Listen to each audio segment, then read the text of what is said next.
tokoh masyarakat, Bapak Ibu hamba-hamba Allah yang soleh dan solehah, semoga yang hadir insyaallah senantiasa dalam lindungan dan rahmat Allah Subhanahu wa taala. Amin. Ya rabbal alamin. Mari kita bersyukur kepada Allah dengan mengucapkan alhamdulillahirabbil alamin. Berselawat dengan mengucapkan Allahumma sholli ala sayyidina Muhammad wa ala ali sayyidina Muhammad. Assalamu alayka ya Rasulullah. Bapak Ibu yang saya muliakan, tahun kemarin dah setahun ya. Dah setahun lagi. Bulan kemarin kajian kita sudah sampai tentang macam-macam firqah di dalam Islam. Ada berapa firqah? 73. Ummati ala salas wa sab'ina firqah. Kata Rasulullah, umatku nanti di akhir zaman akan terpecah menjadi 73 aliran. 72 masuk neraka dan hanya satu yang masuk ke surga. Ini sudah kita bahas kemarin. Yang mana yang satu itu, kata sahabat Rasul menjawab, Ahlus Sunnah wal Jamaah. Siapa Ahlus Sunnah wal Jamaah itu? Mulai dari Khawarij, yang pertama firqah timbul yang sempat mengkafirkan Ali bin Abi Thalib. Timbul lagi namanya Mu'tazilah yang diciptakan oleh Wasil bin Atta. Timbul lagi Asy'ariyah oleh Abu Musa al-Asy'ari. Terus Jabariyah, Qadariyah, Maturidiyah, Murji'ah, sampai ke Indonesia ada namanya Muhammadiyah, ada namanya Nahdlatul Ulama, NU. Itu firqah. Jadi Muhammadiyah itu firqah. Jadi Bapak Ibu yang ikut paham Muhammadiyah itu firqah. Yang paham NU itu firqah. Yang disampaikan oleh Hasyim Asy'ari, Kiai Haji Ahmad Dahlan dari Muhammadiyah. Timbul lagi Jamaah Tabligh dari India. Timbul lagi Ahmadiyah juga dari India. Ada lagi namanya Salafi Wahabi. Ada lagi namanya Ahmadiyah. Ada lagi namanya Al-Arqam, ganti nama Qatul Nada, lalu ganti lagi nama bernama Al-Ikhwan. Ada lagi namanya LDII, dulu namanya Islam Murni, dan terus berkembang sampai hari kiamat menjadi 73 aliran. Jadi hati-hati Bapak Ibu. Kita yang mana nih Bapak Ibu? Hah? Hah? Aswaja, kata siapa? Bapak Ibu mengaku Ahlus Sunnah wal Jamaah, kata siapa? Kata diri sendiri. Iya kan? Ahlus Sunnah wal Jamaah itu hukum dasarnya 4: Al-Quran, hadis, ijma' qiyas. Selama memakai di 4 sumber hukum Islam ini, maka dia Ahlus Sunnah wal Jamaah. Kalau ada suatu firqah mengatakan kami hanya berpegang kepada Al-Quran dan hadis, kami tak mengikuti pendapat ulama, silakan, tak ada masalah.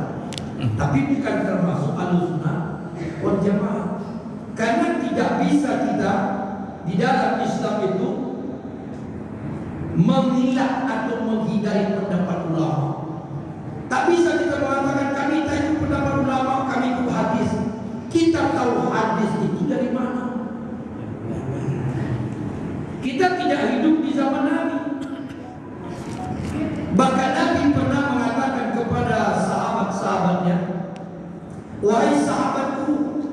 ketika aku nanti tidak ada, tidak lagi bersama kalian, timbul masalah dalam Islam, apa yang kalian lakukan? Bilal bin Rabah menjawab, kami akan berijtihad. Terbukalah pintu ijtihad. Ijtihad itulah melahirkan ijma. Timbullah ulama-ulama yang disebut oleh Nabi, al-ulama warasatul anbiya. Ulama-ulama. Jadi ijtihad itu hukumnya wajib ada. Tidak bisa kita tak berijtihad. Contoh ijtihad. Menurut Bapak Ibu, ini konsep Ahlussunnah wal Jamaah. Menurut Bapak Ibu, donor darah itu halal atau haram? Ayo, transfusi darah, masuk darah orang ke tubuh kita, entah darah orang makan haram atau orang tak darah orang kafir masuk ke tubuh kita 2 tahun, 5 tahun sampai 10 tahun. Bahkan mungkin ada orang lebih banyak darah orang masuk ke tubuhnya daripada darahnya sendiri. Kalau sampai HP5, HP6 itu butuh darah sampai 10 tahun.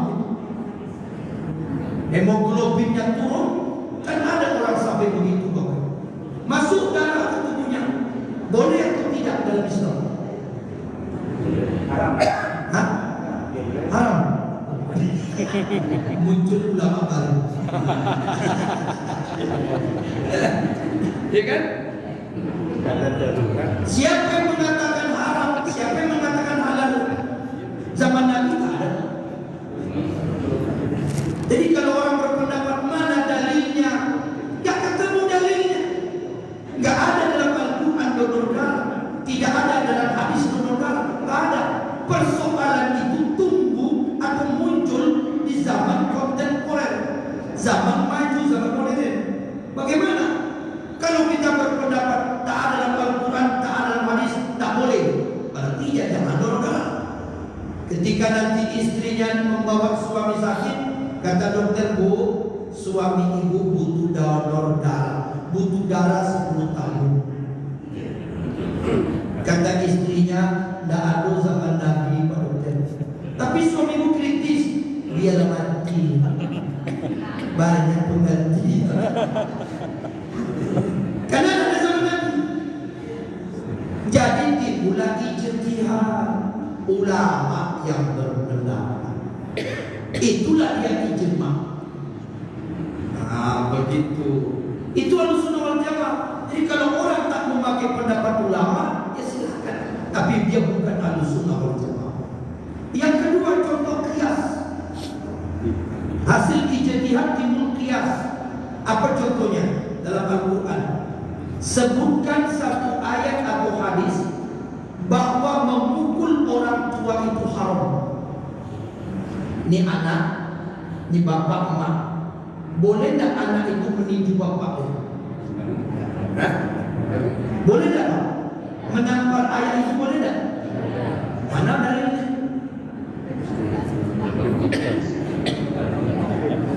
Tidak ada dalilnya. Coba siapa yang habis Quran 30 juz? Mana apa itu? Mana ayatnya yang menunjukkan bahwa memukul orang tua itu haram? Tidak ada dalil. Jadi kalau tak ada dalil, boleh dong meninju orang tua. Dulu. Jadi ada penjelasan Al-Quran, penjelasan hadis oleh ulama. Yang ada dalam Al-Quran, fala taqul lahuma uffin. Janganlah kalian bersikap kepada orang tua, kepada keduanya berkata-kata berkata-kata saja haram hukumnya, apalagi memukul. Itu namanya qiyas. Dikiaskan. Membentak orang tua saja nggak boleh dengan kalimat yang halus, itu saja nggak boleh. Tapi kalau dicari dalilnya, mana dalilnya memukul orang tua itu haram, nggak ketemu. Nggak akan ketemu. Hadisnya juga nggak ada. Jadi butuh pendapat ulama. Ulama melahirkan kaidah usul, usul melahirkan fikih. Apa kata kaidah usul? Al-aslu fil amal lil wujud. Asal muasal perintah Allah hukumnya wajib. Al-aslu fin nahi lil haram. Asal muasal larangan Allah hukumnya haram. Mengatakan kata-kata itu larangan, maka larangan itu hukumnya haram. Siapa yang bilang? Ulama yang bilang, bukan Al-Quran yang bilang. Terakhir contoh lagi, ya Bapak Ibu, ada tidak dalil Al-Quran atau hadis bahwa laki-laki wajib sholat Jumat? Ada dalilnya? Hah? Nggak ada. Nggak ada. Sholat Jumat bagi laki-laki berjamaah di masjid nggak ada dalilnya mengatakan wajib. Nggak ada. Ini udah bingung semua nih. Jadi Bapak Ibu jangan ditipu oleh orang-orang yang mengatakan nggak ada dalilnya, nggak ada dalilnya. Dia tak paham dalil, lalu jamaah dibodoh-bodohinya. Kalau begitu cara belajar agama, kacau kita. Yang ada dalam surat Al-Jumu'ah, ya ayyuhalladzina amanu, wahai orang-orang yang beriman, idza nudiya lis-sholati min yaumil jumu'ah, jika datang perintah untuk melaksanakan sholat di hari Jumat, fas'au ila dzikrillah, maka bersegeralah mengingat Allah. Wadzarul bai', dan tinggalkan jual beli, tinggalkan perdagangan, tinggalkan semua aktivitas. Dari kalimat itu tidak ada kata wajib sholat Jumat. Lalu siapa yang mengatakan sholat Jumat itu wajib? Ulama. Dari mana asalnya? Al-aslu fil amal lil wujud. Kalimat fas'au ila dzikrillah, maka bersegeralah. Kata fa di situ fa amal. Amal itu perintah. Al-aslu fil amal, asal masal perintah, lil wujud hukumnya wajib. Maka sholat Jumat hukumnya wajib karena menurut kaidah usul fikih mengeluarkan hukum wajib. Begitu memahami agama. Kalau dicari mana dalilnya tahlil, mana dalilnya berselawat di masjid dengan suara besar, mana dalilnya zikir sama-sama, ya tak ketemu. Mana dalilnya bersalam-salaman habis sholat? Kalau gitu bingung umat. Ini firqah-firqah yang lahir sekarang, dan kita harus hati-hati. Ada pendapat ulama, ada pendapat para guru-guru kita yang mereka berijtihad dengan ilmunya, dan itu melahirkan hukum. Dan banyak contoh-contoh yang lain. Jadi Bapak Ibu, kembali ke asal, Ahlussunnah wal Jamaah itu adalah yang berpegang teguh kepada Al-Quran, kepada hadis.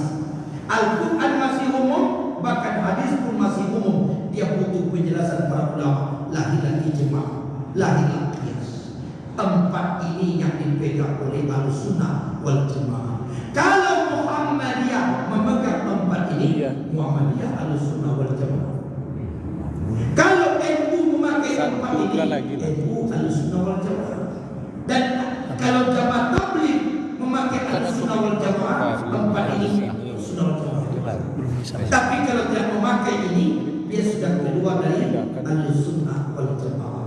Dengan catatan tidak mengklaim dirinya paling benar.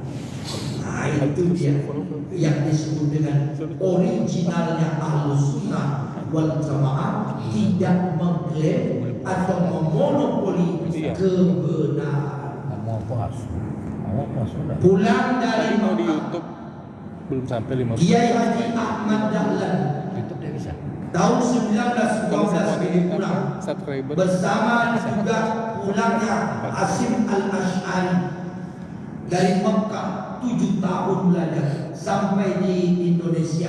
mereka menyebarkan ilmu agama, tetapi mereka tidak mengklaim ini paling benar. 2 bulan. Kalau YouTube. Hasyim Asy'ari tak pernah mengklaim Muhammadiyah itu sesat. Kiai Haji Ahmad Dahlan tak pernah mengatakan NU itu abal-abal. Mereka saling menghargai. Maka terjadilah di mana-mana Indonesia orang yang ikut Muhammadiyah, orang yang ikut NU, orang yang ikut Jamaah Tabligh silakan. Tapi jangan mengklaim ini cara yang paling benar. Jauh. Karena ulama pasti berbeda pendapat. Khawarij itu Bapak Ibu disebut oleh Ali bin Abi Thalib sesat karena dia mengklaim benar. Khalifah Ali bin Abi Thalib sudah kafir, sesat. Ingat. Jadi kalau sudah mengkafir-kafirkan orang, mengkafir-kafirkan kelompok, membina-binakan orang, ini sudah keluar dari Ahlussunnah wal Jamaah. Jangan ikuti. Jangan ikuti. Karena ini sifatnya memonopoli kebenaran. Bahwa seperti yang saya contohkan pada bulan yang lalu, Imam Malik tak pernah mengklaim pendapatnya kali benar dan menyalahkan pendapat Imam Syafi'i. Tak pernah. Imam Malik mengatakan bersentuhan laki-laki perempuan yang bukan mahram tak batal wudhu. Imam Syafi'i mengatakan bersentuhan laki-laki perempuan yang bukan mahram batal wudhu.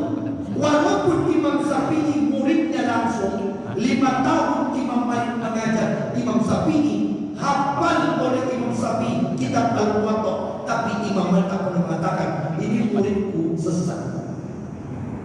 Aku ajar dia ilmu fikih, aku ajar dia ilmu hadis, aku pula dilawannya, tak pernah. Bahkan Imam Malik mengatakan dalam kitab terakhirnya, Imam Syafi'i itu pula ikuti. Imam Syafi'i punya murid namanya Imam Ahmad bin Hanbal, diajar oleh Imam Syafi'i 2 tahun di Baghdad, Irak. Setelah jadi ulama Imam Hambali, kata Imam Hambali, bersentuhan laki-laki perempuan yang bukan mahram tidak batal. Batalnya kalau berhubungan suami istri. Kalau Imam Syafi'i tidak, asal tersentuh saja batal. Padahal itu perkara halal dan haram. Sebab kalau batal itu tidak sah salat. Tapi mereka berbeda pendapat. Tak pernah Imam Syafi'i mengatakan Imam Hambali ini muridku pembangkang. Malah apa yang dikatakan oleh Imam Ahmad bin Hanbal, dia itu ulama. Itulah sikap Imam Syafi'i. Saya ulang ceritanya sedikit. Ketika Imam Syafi'i rahimahullah dari Mesir diundang ke Irak. Imam Syafi'i itu Bapak Ibu aslinya dari Palestina. Ada yang mengatakan dari Al-Asqalan, ada yang mengatakan dari Gaza. Meninggal bapaknya saat masih bayi. Hijrah emaknya ke Mekah, tinggal di Mekah. Jadi Imam Syafi'i itu besarnya di Mekah. Umur 10 tahun belajar ilmu sama Imam Malik di Madinah. Sampai 15 tahun. Umur 15 tahun dikasih dinar oleh Imam Malik. Kau belajar ilmu lah, ulama di Irak. Berangkat di Irak. 2 tahun di Irak. Jadi ulama umur 17 tahun. Punya murid bernama Imam Ahmad bin Hanbal. Ketika Imam Ahmad bin Hanbal sudah banyak muridnya, Imam Syafi'i sudah balik ke Mekah, hijrah pergi ke Mesir. Pulang dari Mesir, diundang ceramah ke Baghdad lagi, ke Irak. Sampai di Baghdad, Imam Syafi'i solat berjamaah jadi imam, tidak membaca basmalah dengan jahar. Allahu Akbar, Alhamdulillahi Rabbil Alamin. Imam Syafi'i tak pakai basmalah. Muridnya bertanya, kenapa Tuan Guru tak pakai basmalah? Ini pengikut-pengikut Imam Hambali. Imam Hambali tidak menjaharkan basmalah. Ketika sholat subuh, Imam Syafi'i biasanya kunut, dia tak kunut.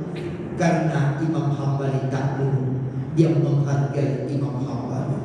Itulah. Sebaliknya, ketika Imam Hambali diundang ke Mekah, dulu Mekah itu Syafi'iyah. Dulu beberapa ribu tahun yang lalu itu Sapian. Jadi datanglah Imam Hambali diundang ceramah di Mekah. Jadi imam di Mekah. Beliau membaca basmalah. Bismillahirrahmanirrahim. Jahat. Solat pakai kunut. Sedangkan dia tak pernah pakai kunut. Muridnya bertanya, kenapa Tuan Guru pakai kunut, pakai basmalah jahat? Ini kampung Imam Syafi'i. Imam Syafi'i pakai jahat basmalah, solat subuhnya pakai kunut. Amin. Gak ada yang sok benar. Gak ada mengklaim kami paling benar. Firqah-firqah itu terjadi di situ kenanya. Mengklaim LDII, mengklaim diri mereka paling benar. Islam murni yang ada di Harapan Raya itu. Pergi Bapak Ibu ke Harapan Raya, Islam murni. Dulu Islam murni bukan nama LDII. Solat sini. Saya pernah ke sana Pak. Solat di Harapan Raya lewat Jalan Tandas Jaya sebelum Jalan Firdaus sebenarnya. Itu belakang apa? Ruko-ruko itu ada bangunan besar, ada pesantren lengkap dengan masjid besar. Coba Bapak Ibu sholat. Selesai Bapak Ibu sholat, pasti telapak kaki Bapak Ibu disiramnya, dicucinya, dipelnya, karena mereka mengklaim kita ini najis, syirik dan kafir. Mengklaim. Jadi kalau mau sholat sini bagaimana Ustaz supaya tidak diklaim kafir? Wajib bagi kita menurut mereka dibaiat dengan syahadat baru. Harus bersyahadat di depan amirnya baru sah menjadi pengikut. Ini firman mengklaim. Pergi lagi Bapak Ibu ke Alamayang. Dekat Alamayang adalah sepakat Singgala tembus simpang 4 Bukit Barisan. Ada PL yang besar Al-Ikhwan. Dulu namanya Katur Nada. Sebelum itu namanya Darul Arqam Al-Arqam. Jadi di bukan barunya ya kita harus tahu. Oh ini alirannya, ini pahamnya, ini firqah. Harus tahu itu. Dan kita sama-sama masuk. Al-Arqam itu tahun 80-an sudah di blacklist oleh Presiden Soeharto. Tidak boleh menyebarkan ajarannya. Maka mereka hidup eksklusif. Sama seperti Islam ini. Hidupnya eksklusif. Nikah sama-sama mereka.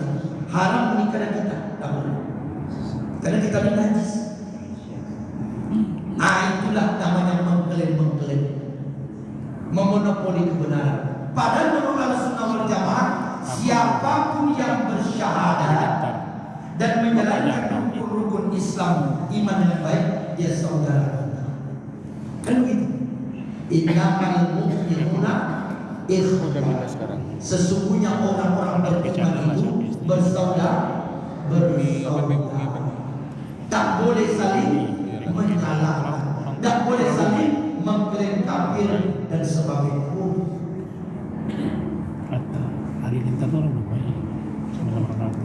Apalagi dan banyak lagi timbul macam-macam. Nah, Bapak Ibu, apa penyebabnya? Buka surat Al-Hujurat ayat 11. Penyebab pertama kata Allah, la yaskhar qaumun min qaumin asa an yakunu khairan minhum. Penyebab firqah-firqah itu muncul karena mereka mengklaim diri mereka benar dengan mencela paham-paham yang lain. Itulah penyebab pertama. Menonjolkan diri masing-masing. Termasuk juga Bapak pergi ke Jalan Nangka. Sampai Jalan Nangka ada masjid besar sebelah kanan di sini. Raudatul Jannah. Cuma saya kalau celana Bapak Ibu menutup mata kaki, mata mereka akan memandang sini. Kalau mata kaki tadi tertutup oleh celana panjang sarung, maka mereka akan memandang sini. Kenapa? Ini ahli neraka. Isbal. Jangan coba-coba undang mereka takziah hari pertama, hari kedua, ketiga. Neraka. Kalau ada tinggal di kampung ini, kita buat acara Maulid Nabi, Isra Mi'raj, jangan diundang mereka. Kalau diundang marah. Karena orang yang hadir di majelis taklim, mendengarkan ceramah sirah nabawiyah, mendengarkan taklim tentang peringatan Nabi, pasti masuk neraka. Semua yang datang masuk neraka. Ustaz yang ceramah masuk neraka. Itu pula pendapat mereka. Namanya bid'ah. Bid'ah itu kan apa? Bid'ah kafir itu ada berarti. Jadi sama kita ngomong gini, kau kafir, kau bid'ah itu sama. Ini yang tak boleh.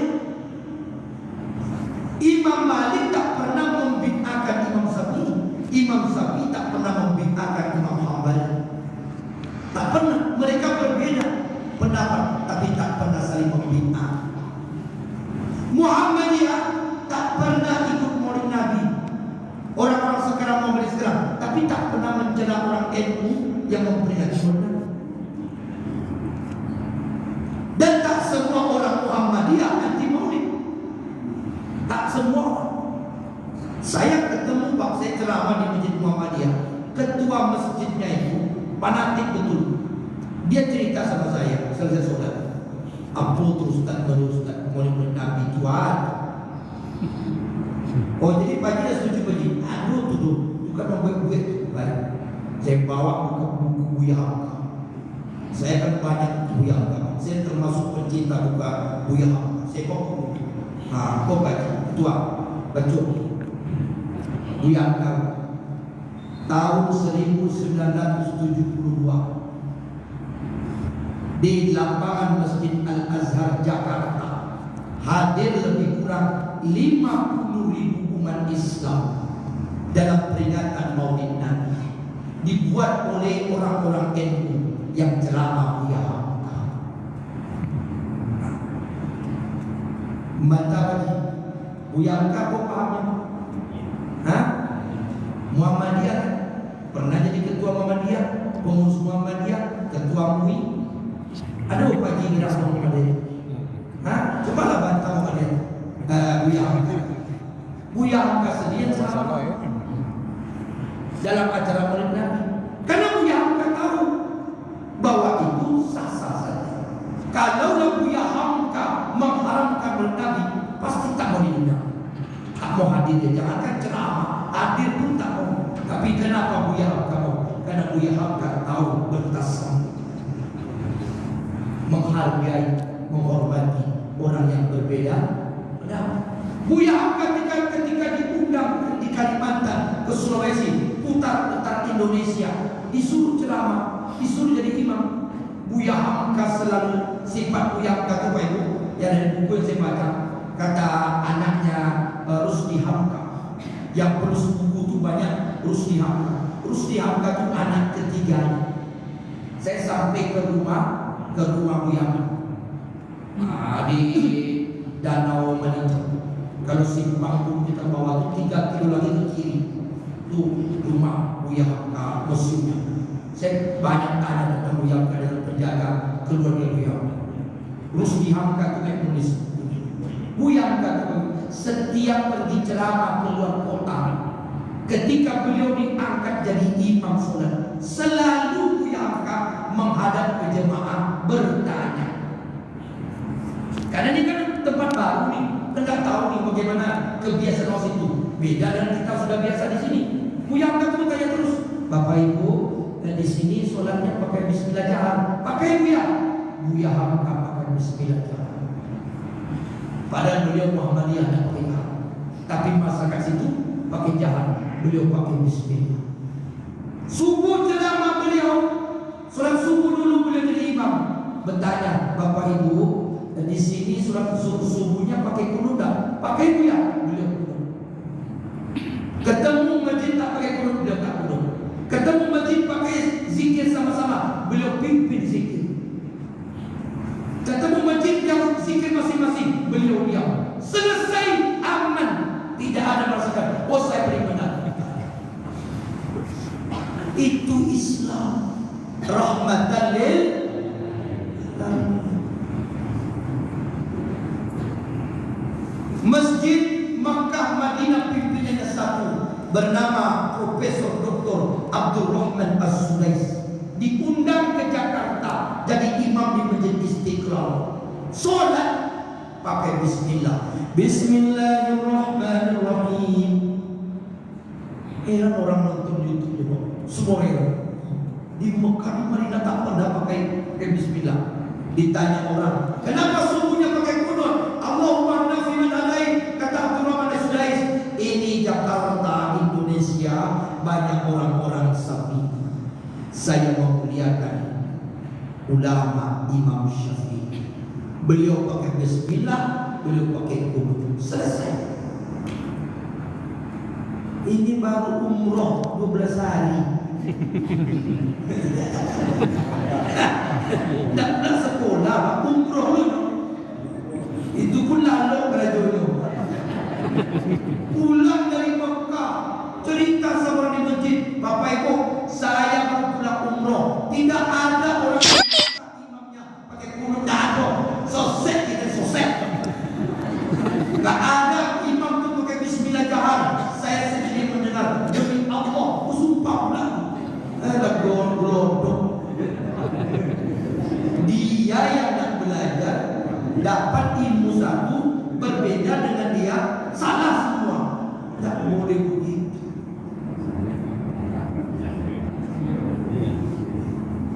Jadi maka lahirlah yang namanya tasamuh, menghargai perbedaan pendapat. Ini yang disebut dengan ahlus sunnah wal jamaah.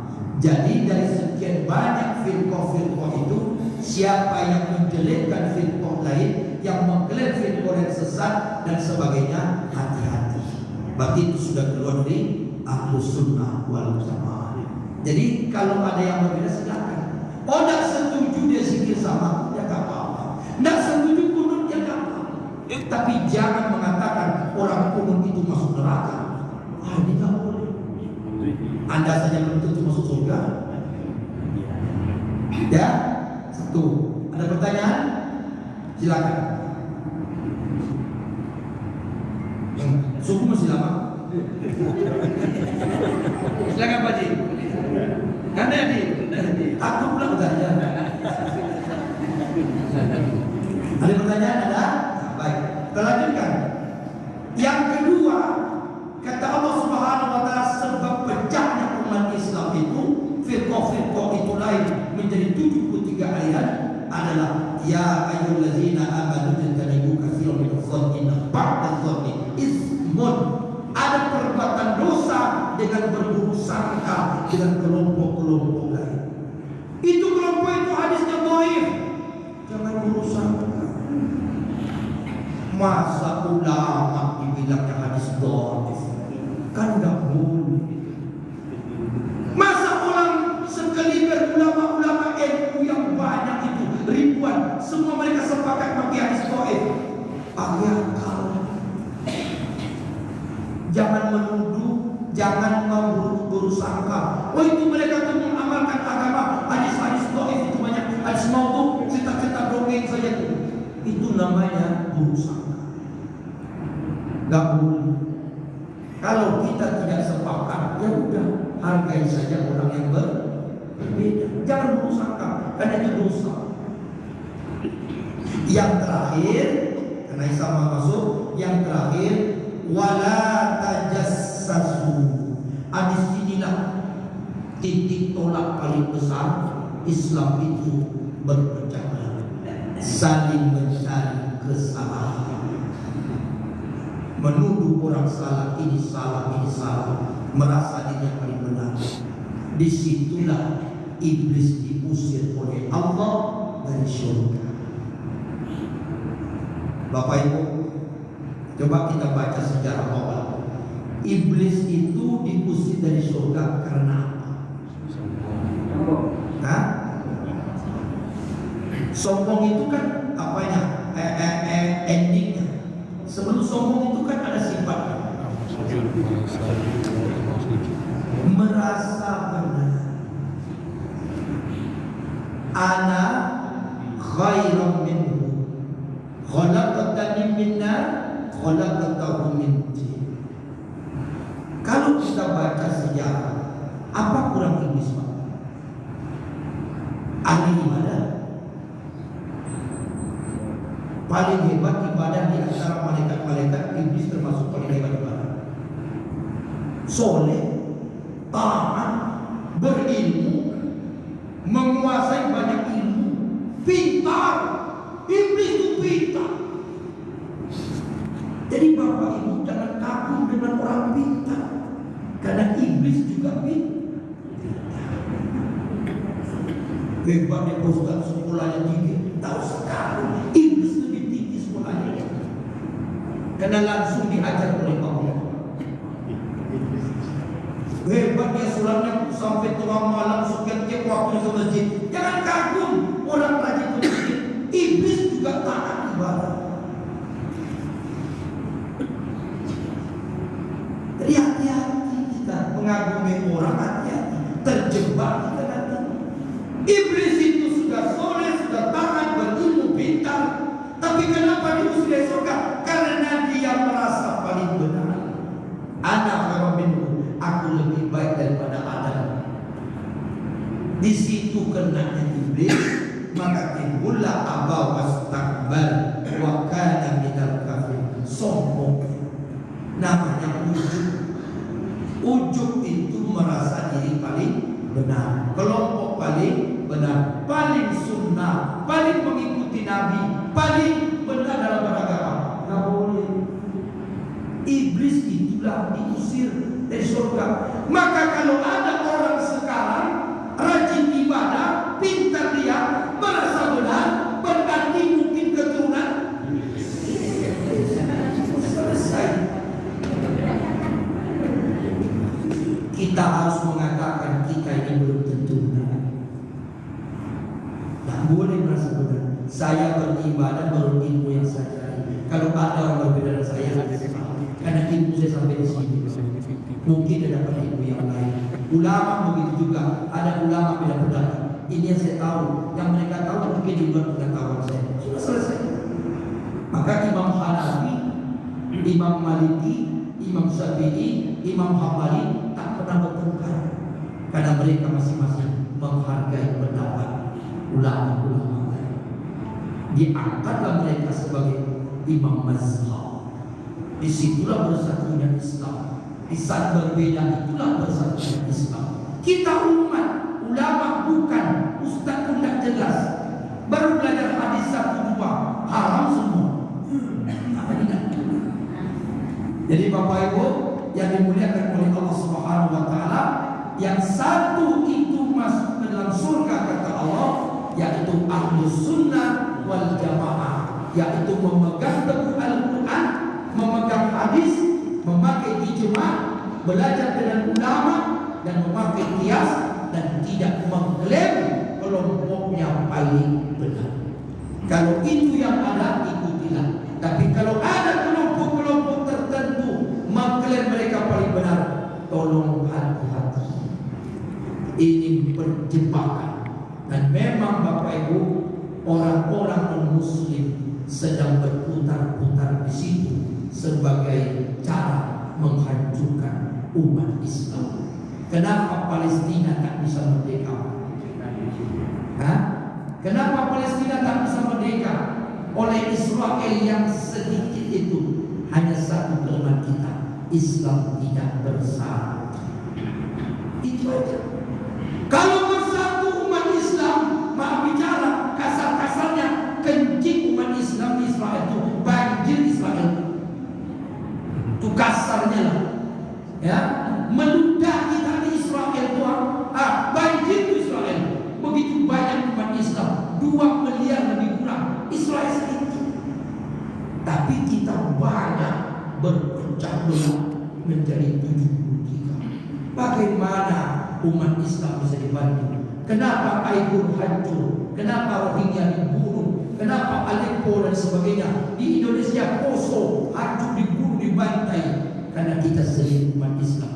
Gara-gara telunjuk berkelahi, gara-gara Quran pun berkelahi, gara-gara zikir saja berkelahi, gara-gara taklim pun berkelahi, gara-gara takziah mau berkelahi, ya Allah. Maka Allah tutup dengan kalimat innamal mu'minuna ikhwah. Sesungguhnya orang yang betul-betul beriman, yang menjaga persaudaraan, menjaga persatuan. Perbedaan pendapat itu khilaf, tetapi menjaga persaudaraan hukumnya wajib harga mati. Kalau dia saudara saya, dia bersyahadat, dia sesama Islam, dia wajib saya lindungi. Haknya dan kewajibannya kita penuhi. Siapapun umat Islam di dunia, kita bersaudara, hidup dan mati kita saling mendoakan. Allahumma ighfir lil muslimina wal muslimat wal mu'minina wal mu'minat al ahya'i minhum wal amwat. Ampunkan dosa orang Islam yang hidup maupun yang mati. Kenapa ketika hidup kita saling berkelahi? Berarti kita sudah keluar dari keimanan yang sebenarnya.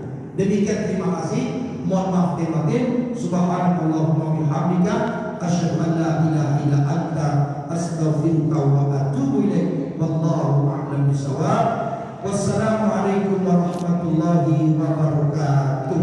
Waalaikumsalam warahmatullahi wabarakatuh.